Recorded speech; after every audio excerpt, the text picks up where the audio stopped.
দুইটা ভয়ঙ্কর পাপের কথা বলে দেই।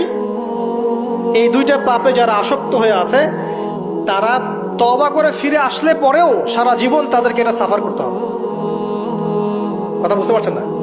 তওবা করে ফিরে এসেছেন মনে করেন, তারপরেও আপনাকে সারা জীবন এই পাপের ফলটা ভোগ করতে হবে।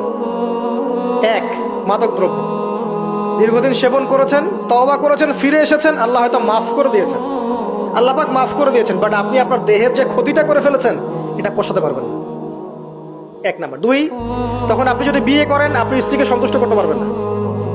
হ্যাঁ। দুই নাম্বার হচ্ছে এই যে গোপনে যুবকরা যে পাপটা করে, মাস্টারবেশন, যেটাকে আমরা বলি হস্তমৈথুন, এই পাপ যেসব যুবকরা করছে বা করে, এবং অ্যাভেলেবেল এই পাপটা সবাই করে, কারণ এখন পর্নের যুগ, পর্ন দেখলে তো আর কোনো উপায় নাই, তখন তো এই পথেই যেতে হচ্ছে, নিজের উপরে নিজেকে জুলুম করতে হচ্ছে। যারা হস্তমৈথুনে অভ্যস্ত হয়ে গেছে এরা যদি তওবা করে ফিরেও আসে, শরীরের যে ক্ষতিটা হয়েছে এটা পূরণ হবে না।